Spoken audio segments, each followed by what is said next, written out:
자, 여러분 환영합니다. 반갑습니다. 네, 잘 지내셨어요? 네. 아주 좋은 소식이 하나 있는데, 어저께 이제 여기 있는 자매님 중에 한 분이 어느 교회 전도사님이랑 같이 이렇게 자기 동네 근처에서 전도를 했어요. 되게 좋은 거죠. 그러니까 여기서 이렇게 말씀을 제대로 배우고 듣고 또 복음을 위한 어떤 그런 빚진 자의 마음이 생기면은 그 마음을 가지고 자기가 사는 그 곳부터, 자기가 섬기는 교회부터 같이 이제 복음의 그 역동성을 회복하게 하는데 일조를 해주면 참 멋있고 훌륭한 일인 것 같아요. 그래서 그 교회에서도 말씀에 불을 붙이고 또 전도에 불을 붙여가지고 한국교회가 정말 하나님 보시기에 좋은 교회로 그렇게 변화되는데 여러분들이 일조했으면 참 멋있겠다 싶은 생각을 갖습니다. 자, 여러분, 오늘은 그 구원파에 잠식당한 한국교회라는 제목으로, 구원파 복음에 잠식당한 한국교회라는 제목으로 여러분에게 그 말씀을 나누고 싶어요.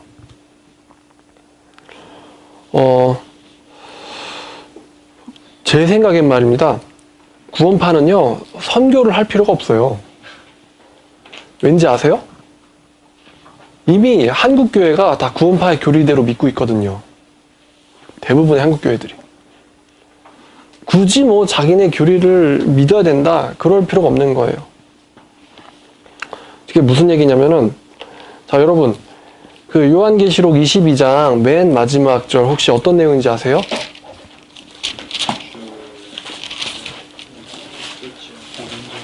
그렇죠. 22장 21절에 주 예수의 은혜가 모든 자들에게 있을지어다 하고, 또 20절에 성도의 마지막 그 기도가 뭡니까? 주님에게 드리는. 계시록의 22장 20절 보니까 이것들을 증언하시니가 이르시되 내가 진실로 진실로 속히 오리라 하시거늘, 뭐라고 합니까? 그 다음에 아멘 주 예수 오시옵소서. 이게 사도 요한의 기도이기만 할까요? 아니면 우리 모두의 기도여야 할까요? 그죠? 그렇죠. 이거는 참된 거듭난 모든 교회의 기도여야만 하는데, 요즘 저도 가끔 이런 생각을 해요. 내가 예수님을 기다리던 사람이었지? 이런 생각이 막 들어요. 그러니까 이게 우리가 도대체 뭐를 위해서 신앙생활을 하면 뭐를 지금 기다려야 되고 어떤 상태인지를 모르는 거예요. 저도 그렇고.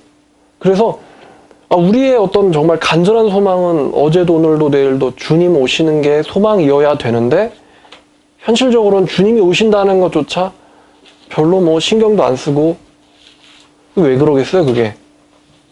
마음 안에 보물이 주님이 아니라 수많은 세상의 그런 내가 사랑하던 그런 사랑하는 그런 우상들, 그런 것들이 내 마음속에 보물이기 때문에 심령이 가난하지 못하고, 그래서 또 주님의 오심을 기다리지도 못하고, 이래요. 그러니까 우리가 정말 하나님의 사람이고 하나님의 어떤 영을 가졌고 구원을 받은 사람이고 그렇다면은 반드시 주 예수여서 오시옵소서, 이 기도가 우리의 기도일 수밖에 없고 여야 돼요. 그런데 이제 아마 대부분 그렇지 못할 거예요. 교회 다니는 사람들이. 예수님이 간절히 오시는 걸 기다리는 그런 마음.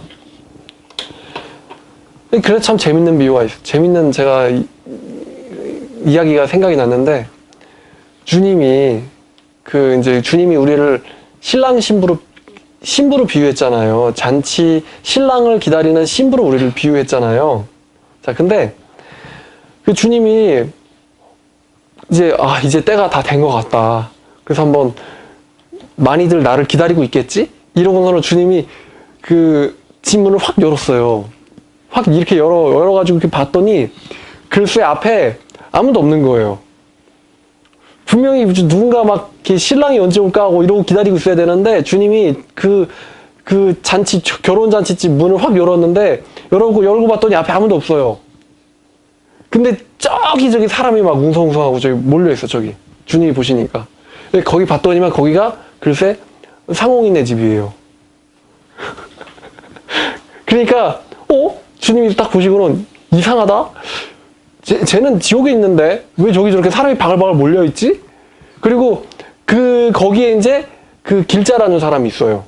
그러니까 주님이 이걸 보시고는 얘는 지옥 리스트 0번에 있는 사람인데 왜 저기 사람들이 바글바글 기다려? 저기서 막 예수 어서 오시옵소서, 예수 오면 우리는 뭐 죽는다, 끊는다, 뭐 식량을 사서 준비해야 된다, 막 이렇게 막 저기 웅성성거려요. 그리고 저기 옆집 가니까 저 옆집에도 사람이 바글바글 거려요. 거기 봤더니 거기는 만인의 집이에요. 그래서 거기도 사람이 바글바글 거리면서 14만 14천이 차면은 막 예수님이 다시 오셔가지고 우리 모두가 다 거기는 이미 다시 왔죠. 이제 뭐 천지가 개벽된다, 뭐 신천지가 떨어진다, 막 이러고 바글바글 거려요. 보니까 0번의 길자랑 만이랑 같이 있는데 이상하다. 도대체 내 백성들은 어디 있는 거야? 그러니까 정통에 속해 있다고 하는 사람들은 그 잔치집 앞에 없어요. 어디 갔나 하니 신랑 대신 주님이 찾아가 봤더니 다들 자기 집에서 자기가 하고 싶은 거 하고 있더라. 그러니까 이게 어떻게 보면은 정말 말세의 모습 아닌가 싶어요. 주님을 기다리지 않고 이게 뭐예요? 밤이죠, 밤.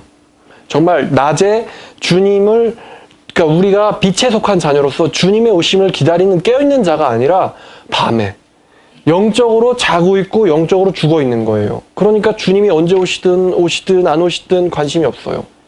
이게 어떻게 보면은 우리가 처한 안타까운 상황일 거라고 생각이 듭니다.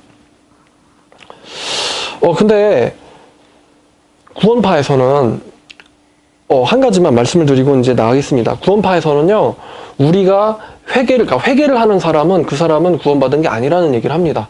그러니까 너 의인이야 죄인이야 물어봤을 때 저 의인이에요 라고 해야지 구원받은 사람이고 저는 죄가 있습니다 이렇게 얘기하면은 구원받은 사람이 아니라는 겁니다. 왜냐면은 구원파의 그 교리에서는 예수님께서 과거에 지은 죄, 현재에 지은 죄, 미래에 지은 죄까지 싹 용서를 해주셨기 때문에 내가 죄가 있다고 얘가 얘기하면 그 사람은 구원받은 사람이 아니라는 거예요.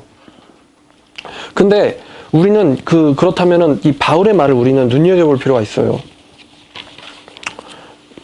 사도 바울, 사도가 된 바울, 의인입니까 죄인입니까?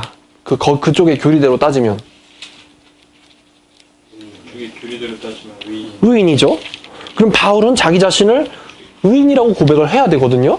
구원파의 교리대로 따지면.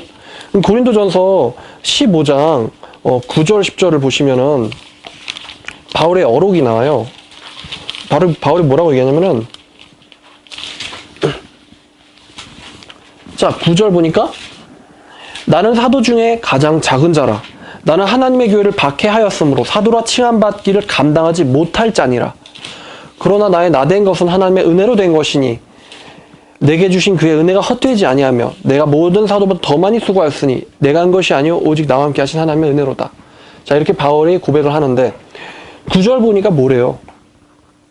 난 정말 큰일 했어. 난 정말 사도 중에 훌륭한 사람이야. 이렇게 얘기합니까? 아니면 나는 사도들 중에서 가장 작은 자라고 얘기합니까? 작은 자라고 얘기하죠. 그 이유가 뭐죠? 하나님의 교회를 박해하였으므로. 그러니까 바울은 자기가 가진 이 죄에 대한 무게를 아직도 사도가 되고 나서도 짊어지고 있어요. 또 디모데 전서 1장을 보면요. 디모데전서 1장 13절부터 볼게요. 내가 전에는 비방자요 박해자요 폭행자였으나 도리어 긍휼을 입은 것은 내가 믿지 아니할 때에 알지 못하고 행하였습니다. 우리 주의 은혜가 그리스도 예수 안에 있는 믿음과 사랑과 더불어 넘치도록 풍성하였도다. 미쁘다 모든 사람이 받을 만한 이 말이요 그리스도 예수께서 죄인을 구원하시려고 세상에 임하셨다 한 말은 신실하다. 죄인 중에 내가 괴순이라 라고 얘기합니다. 자, 괴순이라 라고 여기서 한 15절을 보면은 분명히 구원파의 교리를 우리가 여기다 대입을 하면은 바울은 자기 자신을 괴수였다라고 말을 해야 돼요. 그죠? 더 이상은 이제 괴수가 아니니까. 근데 바울은 여기서도 여전히 현재형을 씁니다. 죄인 중에 나는 괴수다. 여전히. 자, 우리가 예수님에 의해서 씻음을 받고 그리고 우리가 정말 우리 마음 안에 이제 빛이 없었었는데 이제 구원을 받고 나서는 마음속에 빛이 떨어졌잖아요. 그럼 그 빛이 떨어져서 보면은 우리 마음이 정말 깨끗해요? 아니면 우리 마음에 죄가 있어요? 죄가 있어요.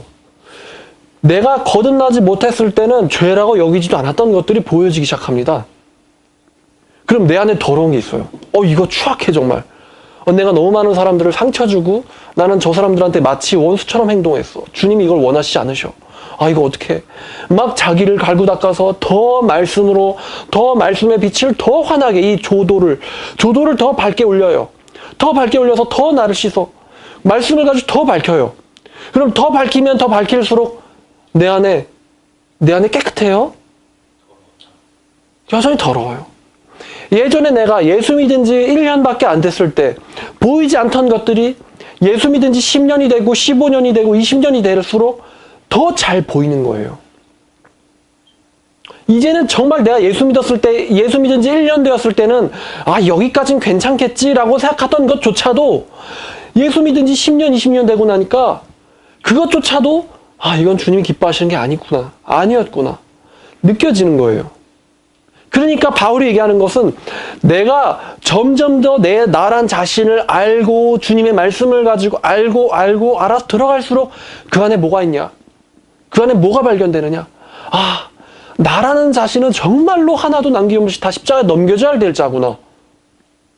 그래서 마지막에 최후의 나는 고백은 나는 그리스도와 함께 십자가에 못 박힌 자고 못 박혀야 할 자고 그리고 내 자신을 점점 더 죽음에 넘겨야 될 자다. 정말 골라봤지만 쓸 게 하나도 없어. 그게 나다. 우리의 육신은 날마다 후패하나. 점점 후패해야 될 자신이 나다. 점점 더 죽어야 될 자가 나다. 이게 바울이 복음 안에서 발견되면 발견될수록 깨달아지는 거예요. 정말 버려야 될 자구나. 정말 버려야 될 자구나. 그러니까 자기가 죄인이라고 고백하는 자는 정말 깊이 깨달은 자예요. 저 예수 믿어요. 이제 예수의 죄가 나를 다 씻겨줬어요. 그러니까 저는 이제 죄인이 아니에요. 이렇게 가볍게 얘기할 수 있는 이야기가 아니에요. 여러분이 얼마나 큰 죄를 졌길래 하나님의 아들이 죽으셔야 됩니까? 생각해 보셨어요? 다시 말하면 우리의 죄를 씻기 위해서 양도 아니고 염소도 아니고 소도 아니고 누가 제물이 되셔서 돌아가셨죠?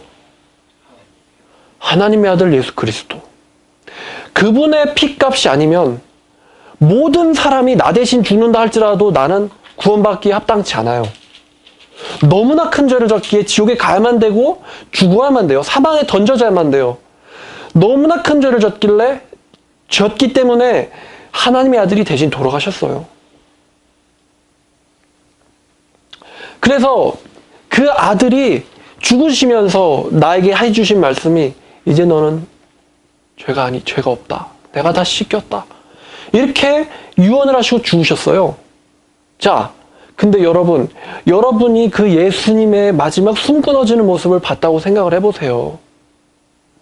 다 이루었다 하고 숨이 끊어지신지라. 여러분이 그 예수님의 최후의 그 유언을 들었다고 생각해 보세요. 나 이제 죄가 아니래. 웃을 수 있을 것 같아요? 예수님은 분명 우리의 죄를 씻겨주셨지만 그 죄를 씻겨주기 위해서 치러져야 할 대가는 엄청났어요. 그 대가를 알고 있는 사람이, 그 예수의 보혈의 무게를 알고 있는 사람이 정말 참되게 예수님을 믿고 회개한 사람일까요? 아니면은 난 죄가 없어. 그러니까 난 이제 죄인이 아니야. 이렇게 가볍게 얘기하는 사람이 정말 참되게 예수님을 믿고 회개한 사람일까요? 당연히 전자겠죠? 전자겠죠. 그러니까 우리에게는 예수님 믿을 때만 은혜가 필요한 게 아니라 믿고 나서도 여전히 은혜가 필요한 거예요. 그래서 은혜 위에 은혜로라 라고 요한은 말을 했어요. 정말 우리가 의롭다 하심을 받은 그 사실은 너무나도 무겁다 이겁니다. 지구의 무게보다도 무거워요. 천지는 없어질지라도 내 말은 없어지지 아니하리라. 천지보다 예수님의 말씀이 더 무겁고 예수님의 보혈이 더 무겁습니다. 그 무게. 이 로마서 1장에는 바울이 자기 자신을 빚진 자로 표현합니다. 로마서 1장 13절, 14, 15절 보니까 형제들아 내가 여러 번 너에게 가고자 한 것을 한 번이 아니에요. 여러 번 가고 싶어 했어요. 왜 여러 번 가고 싶어서 뭘 하고 싶어 했을까요? 너희가 모르기를 원치 아니하노니 이는 너희 중에서도 다른 이방인 중에서와 같이 열매를 맺게 하려 함이로되 지금까지 길이 막혔도다. 길이 막혀서 포기하나요? 헬란이나 야만인이나 지혜 있는 자나 어리석은 자에게나 내가 다 빚진 자라. 아니 바울이 언제 헬라인, 야만인, 지혜 있는 자, 어리석은 자 모든 전 인류에게 언제 바울이 빚을 줬어요? 바울이 모든 전 인류의 아이들을 죽이고 다녔습니까? 바울이 무슨 빚을 졌어요? 그러므로 나는 할 수 있는 대로 로마에 있는 너희에게로 가서 빚을 갚기를 원하노라. 빚을 갚기를 원하노라. 복음 전하기를 원하노라. 그러니까 바울이 빚 졌다고 얘기하는 건 사실 복음의 빚을 갚고 싶은 거예요. 언제 졌죠? 다메섹에서 예수님이 나를 용서하시고 사도로 삼아주셨을 때 졌어요. 예수님의 그러니까 구약의 율법에 따르면 반드시 죽어 없어져야 할 거짓 선지자, 하나님의 참된 종들을 박해한 자가 감당해야 될 그 지옥의 저주, 그거를 예수님이 대신 갚아주고는 없던 셈 치고는 황송하게도 예수님의 종으로 삼아버렸어요. 그때. 바울이 얼마나 정말로 의리가 있는 사람이니까. 나 이제 구원받았어. 이제 집에 가서 혼자 조용히 살아야지. 이게 아니라 더 이상 이제 내가 여태까지 살아가던 목표 같은 거, 내가 지금까지 삶의 목적으로 삼고 살아가던 것 따위는 다 안중에도 없고 유일한 목적은 하나님의 목적을 위해서 사는 게 자기의 인생의 목적이 돼버렸어요. 너희에게 나는 빚진 자다. 복음의 빚을 지고 있다. 이게 예수의 보혈의 무게를 알고 있는 사람의 고백 아닙니까?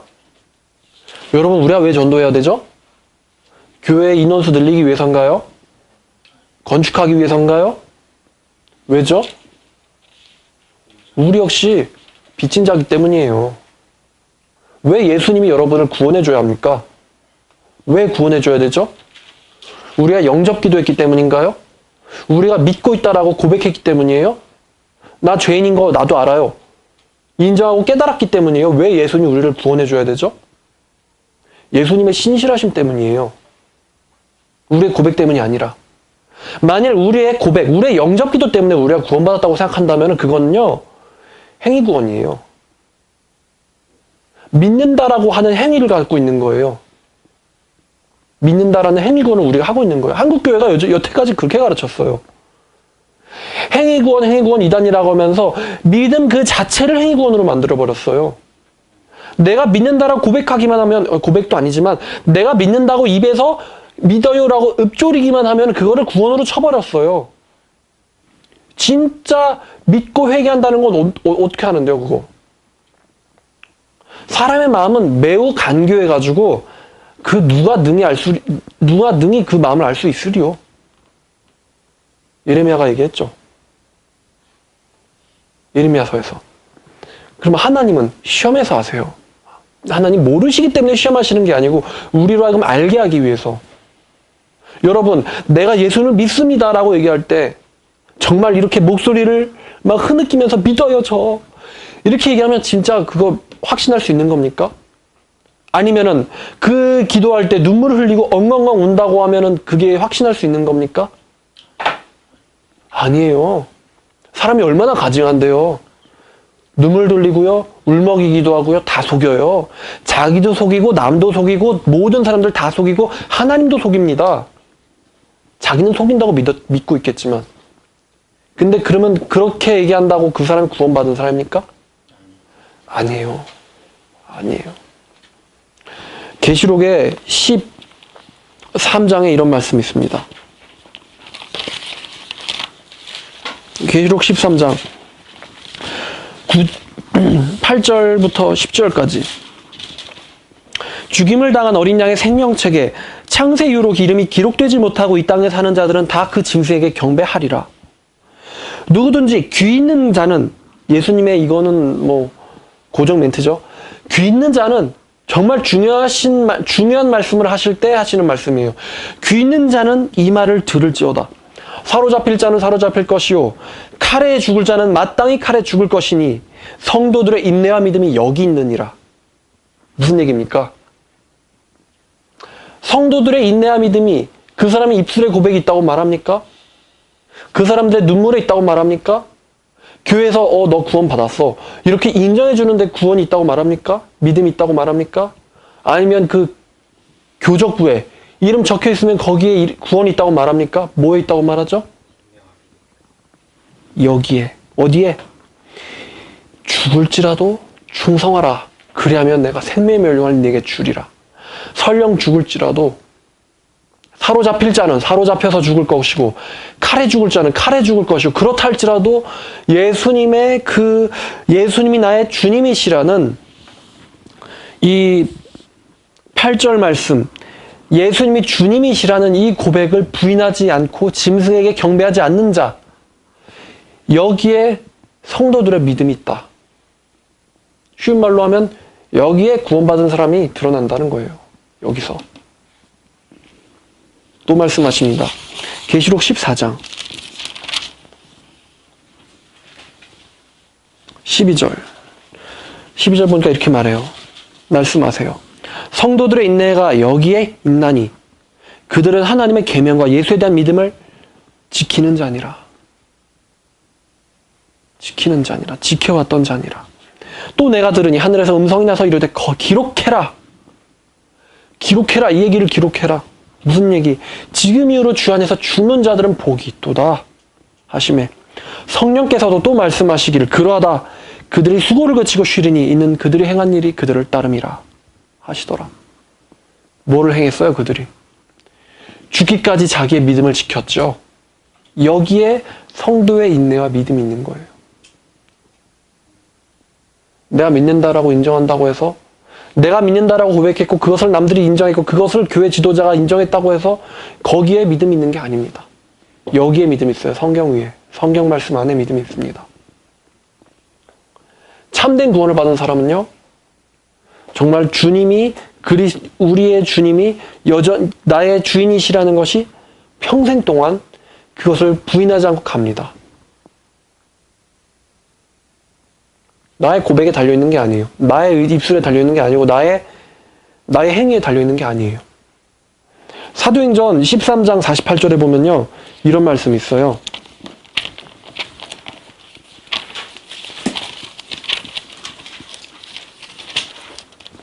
(13장 48절)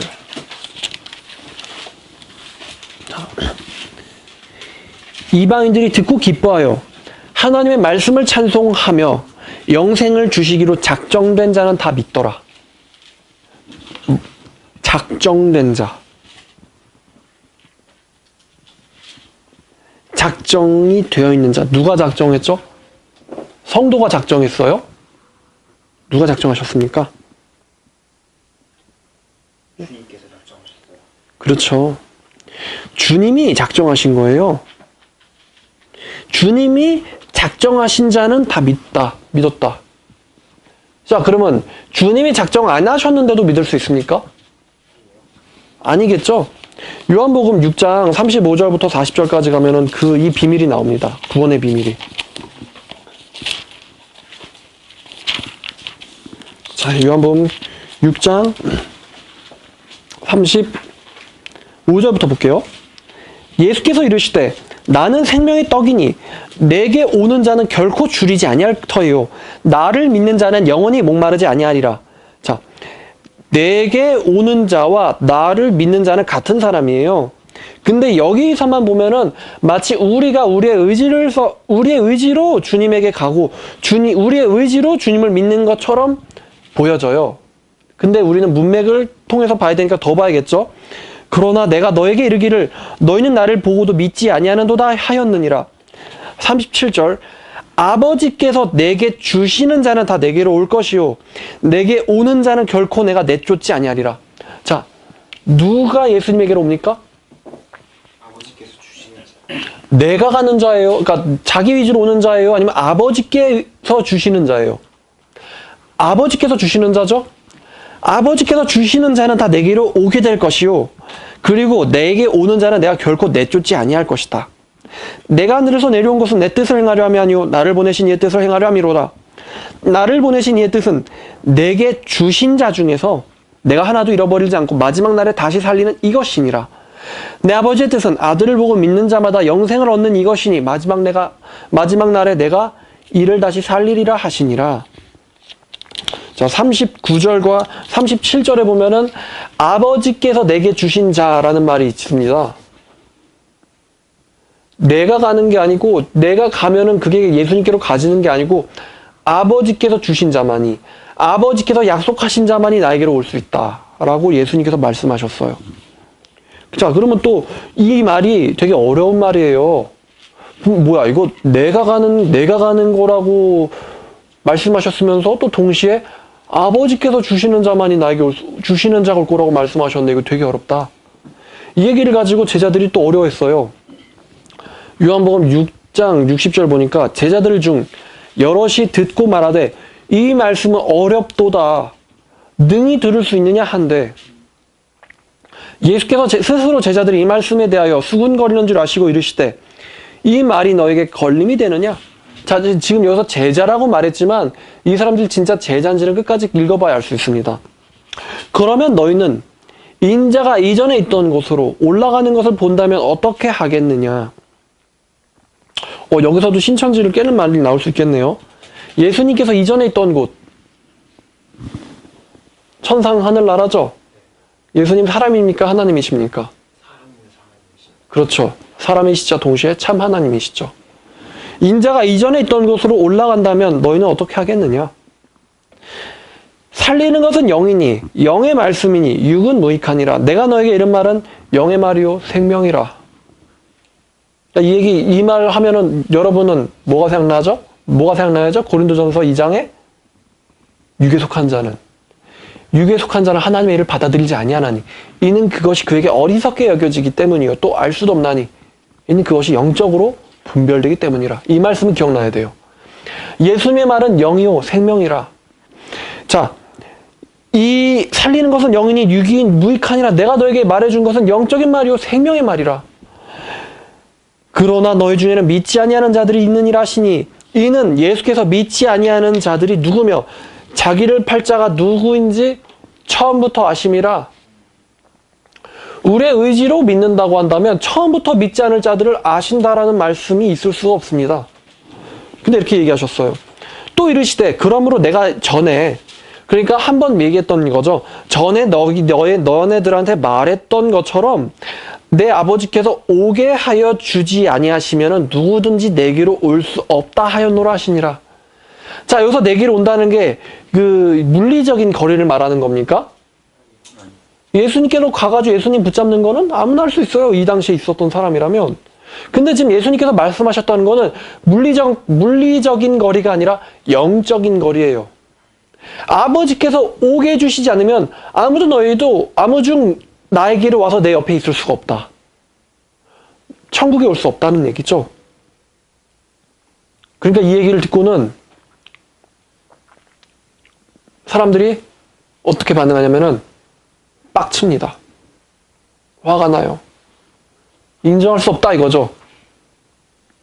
이게 구원파와 오늘날 한국교회 사람들의 반응이에요. 왜 화가 나냐? 구원의 주권은 나한테 있어야 되는데 왜 아버지한테 있냐 이거예요. 구원파가 왜 이단인지 아세요? 구원의 주권이 나한테 있기 때문에 이단이에요. 구원의 주권 누구한테 있습니까? 하나님 아버지에게 있어요. 하나님 아버지에게. 여러분, 만약에 여러분이 작정된 자가 아니라고 한다면, 그걸 여러분이 알았다고 한다면 별 수 없지 뭐. 아니라는데 어떡해. 가서 잠이나 자자. 이러겠습니까? 진짜 안다고 한다면 예수님 그 치맛자락이라도 붙잡겠죠? 맞아요. 저 작전 대행자 아니에요. 근데 걔도 부스러기 먹지 않습니까? 매달릴 거 아니에요. 매달릴 거. 그죠? 진짜 안다면. 근데 기분 나빠. 구원의 주권이 당신의 아버지한테 있다고? 기분 나빠. 아, 예수 안 믿을래. 이게 우리의 신앙 아닌가요? 정말 전적으로 하나님을 믿는 게 아니라 전적으로 예수의 공로를 의지해서 천국에 들어가는 게 아니라 창세전에 선택하신 그 선하신 뜻, 그것에 의지하여 천국에 들어가는 게 아니고 내 믿음, 내 믿음이라는 내 입술의 행위의 공로, 이걸 가지고 자랑하는 거. 너 그때 몇 날 몇 시에 너 고백했잖아. 아, 그래, 맞다, 택주. 너 그때 9살 때 2학년 때 울면서 예수님 믿어요라고 울었었지? 맞아. 난 예수 믿는 사람이네. 그러니까 난 무조건 천국이네. 적당히 즐겨야겠다. 어차피 천국 가니까. 이거 아니에요, 이거? 오늘날 우리의 믿음들이? 그래서 예수님이 안 기다리는 거잖아요. 그래서 복음의 빚진 자가 아닌 거잖아요. 그래서 말씀에 충성하지 않는 거잖아요. 이게 우리의 실체 아닌가요? 그러니까 굳이 구원파는요, 전도할 필요가 없어요. 이미 거의 대부분의 정통이라고 하는 교회가 구원파식 신앙을 하고 있어요. 말로는 하나님의 주권, 말로는 오직 예수의 은혜, 십자가의 은혜라고 하지만 결국은 자기 공로 내세우고 있어요.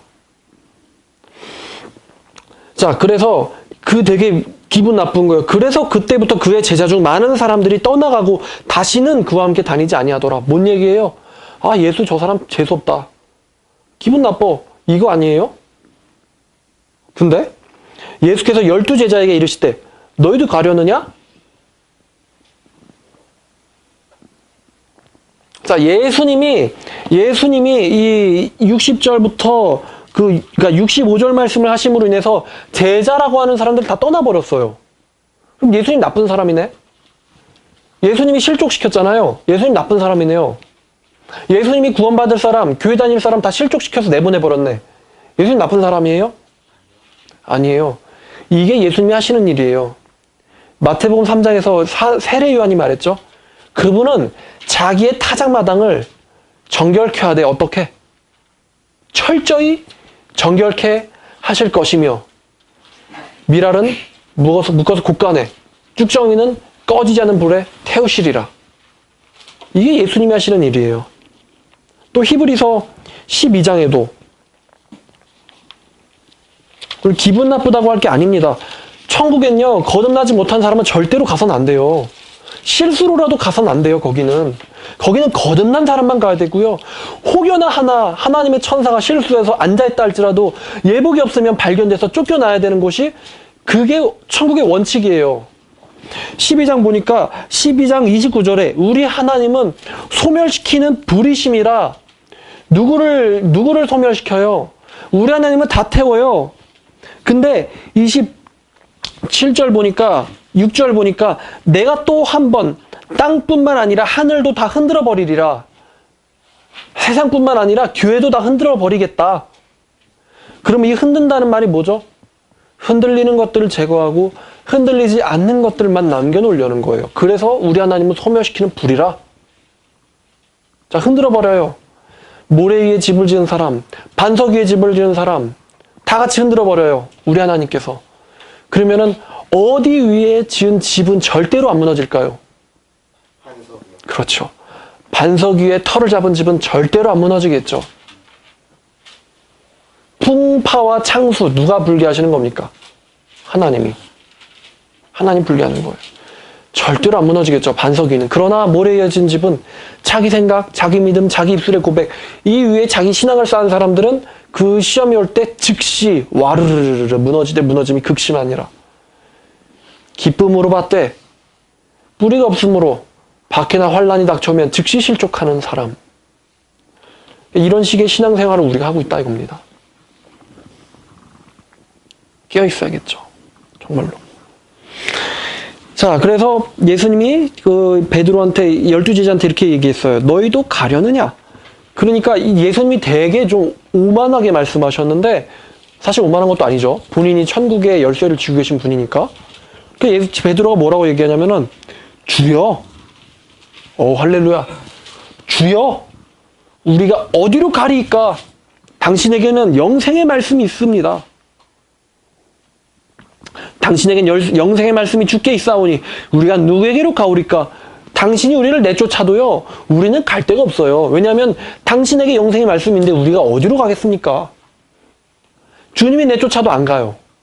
왜 이 사람들이? 왜 안 갈까 할까요? 이 사람들이 주님의 양이기 때문에 안 가는 거예요.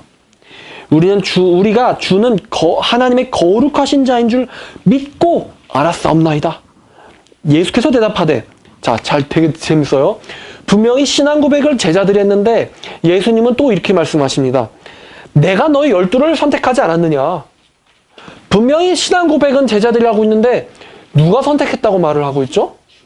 주님이. 내가 너희를 그러니까 선택한 거 아니겠느냐. 그런데 너희 중에 한 사람은 마귀니라. 자, 주님이 선택하셨기 때문에, 아버지께서 내게 주셨기 때문에 올 것이며 내게 오는 자는 결코 내쫓지 않고 그를 내가 마지막 날을 살리리라. 여기 지금 이미 작정된 자는 다 믿더라라는 말이 들어있고요. 예정이 들어있어요. 그러니까 예정론 듣고서 기분 나빠. 이런 사람들은요, 여기 요한복음 6장에서 기분 나쁘다고 가는 사람들이에요. 예정론은 하나님의 절대적인 주권을 높이는 교리예요. 절대적인 주권을 높이는, 하나님의 주권을 높였기 때문에 기분 나빠.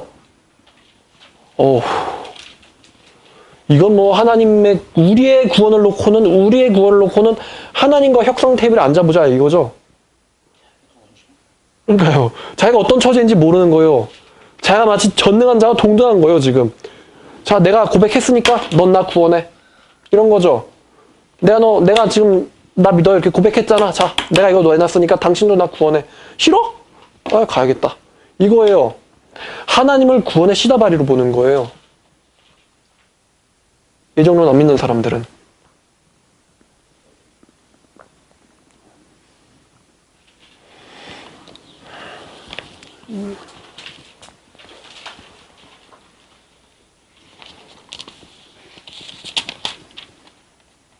자, 디모데 후서 1장 9절 말씀 보시겠습니다. 1장 9절.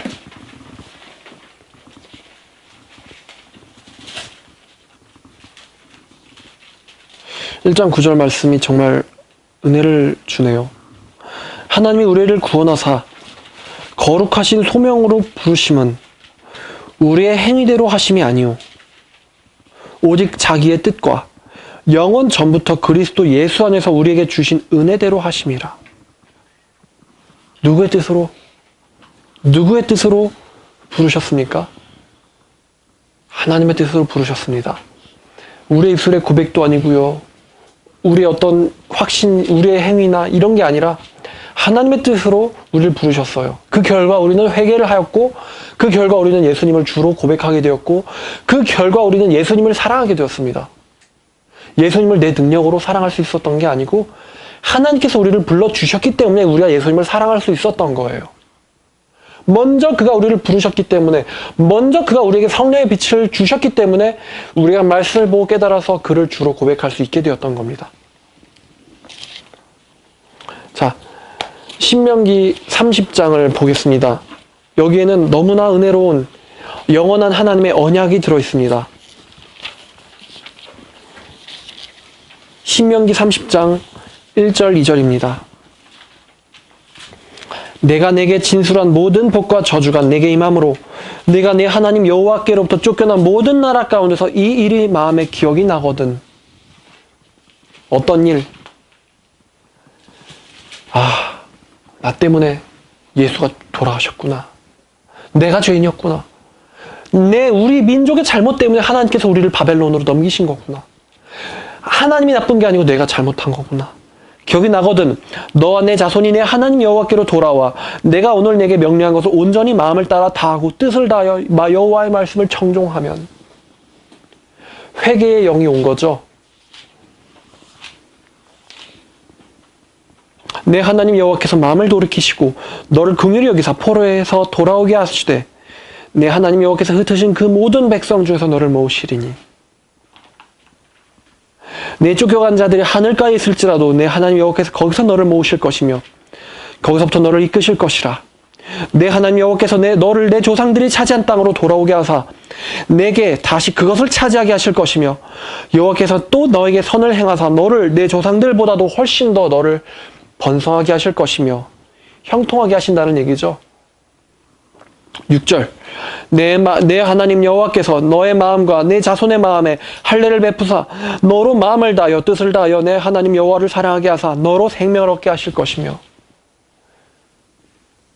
하나님께서 할례를 행하사 우리의 마음 가운데 그 결과 우리 마음이 하나님을 보고 발견하고 주님의 십자가를 발견하고 그 아래로 엎드려서 여호와를 사모하게 하사 예수님의 그 제자의 길을 사랑하게 하실 것이며 너로 또 생명을 얻게 하실 것이며. 누구의 뜻입니까? 누구의 주권입니까? 우리의 주권입니까? 하나님의 주권입니까? 하나님의 주권입니다. 너로 하여금 여호와 하나님 보내신 자 그 예수 그리스도 또 그분의 십자가 그분의 제자의 길 그분의 구원의 길 그분의 좁은 길을 너로 하여금 살아가게 하사 생명을 얻게 하실 것이며. 아멘 아닙니까? 네. 우리의 뜻이 아니죠. 하나님이 우리의 마음을 역사하셔서 변화시켜 주시고 우리의 마음 가운데 할례를 해주셨기 때문에 우리가 하나님의 그 길을 살아가게 된 거예요. 우리의 노력으로 살아가는 게 아니고요. 우리의 노력으로 죄를 안 짓는 게 아니라 우리가 과거 하나님의 자녀가 아니었을 때 우리가 사랑하던 그 쾌락들을 하나님의 그 역사로 인하여 할례를 받고 나니까 보니까 거기가 필경 뭐예요? 필경 사망의 길이다. 그거를 발견된 거예요. 그래서 우리가 과거에 사랑하던 것들 이제는 사도 바울처럼 저거 배설물이구나. 뭘 얻어야 될까? 내가 얻을 만한 것이 무엇일까? 제자들의 말씀처럼 우리가 어디로 가리까? 당신에게는 생명의 말씀이 있습니다. 어디로 가야 됩니까? 사도 바울처럼. 이제 내가 정말 얻는 것이 뭐야? 이 예수를 아는 지식. 그거를 아는 지식이 정말 고상하구나. 가치 있다고 생각되는 기준이 바뀐 거죠. 예수님 안에서. 예수님으로 인해서. 그렇죠. 또 이 귀한 새 언약, 영원한 언약이 예레미야 32장에 또 나와요.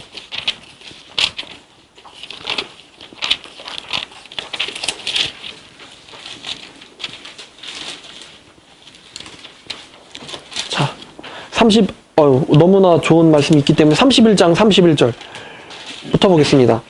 여호와의 말씀이니라 보라. 날을 이르리니 언제죠 이 날이? 주의 날. 언제죠? 예수님 십자가 지신 그 날이에요. 내가 이스라엘 집과 유다 집과 더불어 새 언약을 맺으리라. 이 언약은 내가 그들의 조상들의 손을 잡고 애굽 땅에서 인도하던 내던 날에 맺던 그 구약의 언약 율법의 언약과 같지 아니할 것은 내가 그들의 남편이 되었지만 그들은 내 언약을 파기했음이라. 여호와의 말씀이니라. 그 옛 언약 가지고 우리를 온전케 할 수 없었기 때문에 하나님께서는 새 언약을 맺으셨어요. 그러나 그날 후에 내가 이스라엘 집과 맺을 언약은 이러하니 곧 내가 나의 법을 돌판이 아니라 마음의 법 안에 그들을 마음 안에 두며 그들이 그들의 마음에 기록하여 나는 그들의 하나님이 되고 그들은 내 백성이 될 것이라. 여호와의 말씀이니라. 그들이 다시는 각기 이웃과 형제를 가르쳐 이르기를 너는 여호와를 알라 하지 아니하리니 이는 작은 자로부터 큰 자까지 다 나를 알기 때문이라. 자, 보혜사라고 하는 선생이라고 하는 자가 필요합니까? 안 필요합니까? 인간 보혜사 필요해요? 안 필요해요? 안 필요하죠? 이는 작은 자부터 큰 자까지 다 나를 알기 때문이라. 누가 알게 해주셨는데요? 하나님이 직접 다이렉트로 성령님을 우리 마음 가운데 보내서 알게 하셨어요. 그래서 그들의 악행을 사하고 다시는 그들의 죄를 기억하지 아니하리라. 여호와의 말씀이니라. 자, 32장 38절부터 또 보겠습니다. 그들은 내 백성이 되겠고 나는 그들의 하나님이 될 것이며 내가 그들에게 한 마음과 한 길을 주어서 구원의 길이지요. 자기들과 자기 후손의 복을 위하여 항상 나를 경외하게 하고 우리로 하여금 하나님을 경외하게 만들어주고 변화시켜 주시고 내가 그들에게 복을 주기 위하여 그들을 떠나지 아니할 것이다. 하나님이 절대 떠나지 아니하신다고 약속하셨어요. 하는 영원한 언약을 그들과 함께 세우고 나를 경외함을 그들의 마음에 두어 나를 떠나지 않게 하고. 자, 하나님을 떠나요. 그 사람은 하나님과 영원한 언약을 맺은 사람입니까? 안 맺은 사람입니까? 맺은 사람. 안 맺은 사람이죠. 떠나라고 해도 내쫓아도 안 떠나요. 왜? 우리가 하나님 무서워하는데 하나님께 영원한 생명인데 우리가 어딜 떠납니까? 마음에 두어 나를 떠나지 않게 만들고 내가 기쁨으로 그들에게 복을 주되. 우리 하나님께서 우리에게 복 주시길 기뻐하십니다. 여러분, 하나님을 경외하는 게 복 받는 거예요. 기쁨으로 그들에게 복을 주되 분명히 나의 마음과 정성을 다하여 그들을 이 땅에 심으리라. 이 교회 안에 그들을 심으리라.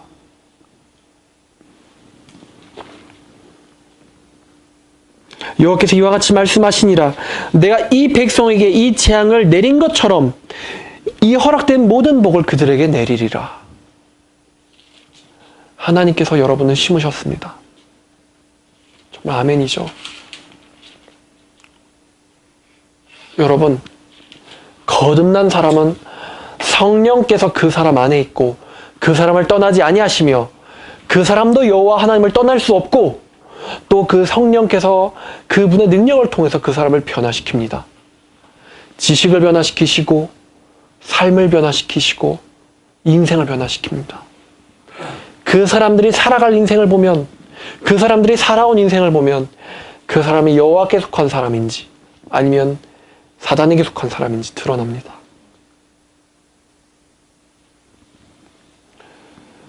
거룩하신 성령께서 여러분의 마음을 계속해서 변화시켜 주시기를 축원합니다. 기도하겠습니다. 사랑 많으사 은혜로우신 하나님 아버지, 우리의 행위에 따라서가 아니라 당신의 뜻과 그분의 그 은혜에 따라서 우리를 제자 삼아주시고 아들 삼아주심을 참으로 감사드립니다. 주님, 우리로 하여금 그 당신의 언약이 얼마나 귀한지, 또 그 언약을 위하여 어떠한 피가 흘려졌는지를 더욱 깊이 깨닫게 하셔서 우리로 하여금 하나님 나라를 사모하게 하사 당신의 나라를 위하여 수고하는 귀한 일꾼 되도록 주님께서 역사해 주시옵소서. 감사드리며 우리를 구원하사 제자 삼으신 예수 그리스도 이름으로 기도드렸습니다. 아멘.